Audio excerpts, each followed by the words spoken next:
Об этом говорят все СМИ. Досмотрите это видео до конца, и вы узнаете то, что напугало многих таджиков. Подписывайтесь на обновления, и точно будете в курсе всего самого актуального. Следственный отдел по городу Раменская, Московская область, возбудили уголовное дело по факту обнаружения тел 3 человек, в том числе 4-летнего ребенка, в частном доме в коттеджном поселке деревни Прутки.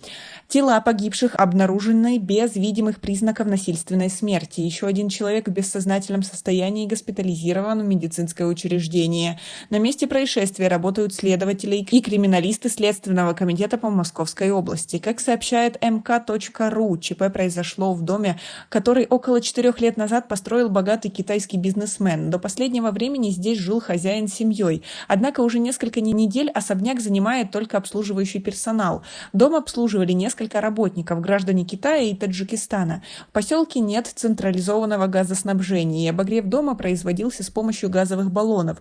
По всей видимости, ночью произошла утечка, из-за чего газ заполнил помещение, и люди, находившиеся внутри, задохнулись. Погибли 27-летний мужчина, 40-летняя женщина и 4-летний ребенок, выходцы из Таджикистана. Еще один домработник, 41-летний гражданин Китая, в тяжелом состоянии доставлен в больницу, пишет издание. Местный портал Чехов Вид сообщает, что установлены личности погибших. Это уроженцы Таджикистана: Далер А, 27 лет, Шаира Р, 23 года, Умигулсун П, 4 года, выживший гражданин Китая Лючену. По данным портала, именно этот мужчина, несмотря на газовый дурман, смог вызвать скорую.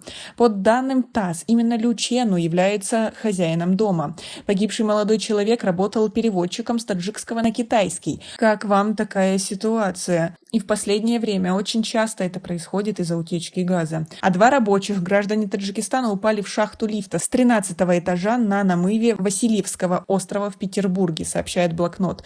Вечером во вторник, 13 декабря, в дежурной службе стало известно о ЧП на стройке на Васильевском острове. Сюда были экстренно направлены спецслужбы. На место оперативно прибыли бригады медиков, полиция, представители СК и прокуратуры. Отмечается, что 2 рабочих, 25 и 29 лет, упали в шахту лифта. Трагедия произошла на 13-м этаже строящегося дома. От полученных травм оба мужчины скончались. По предварительным данным, 25-летний погибший гражданин Таджикистана. Он состоял на миграционном учете. 29-летний мужчина, также выходец из Таджикистана, находился в России нелегально. Очевидцев трагедии нет. Никто из других работников не видел момент происшествия. В настоящее время решается вопрос о возбуждении уголовного дела.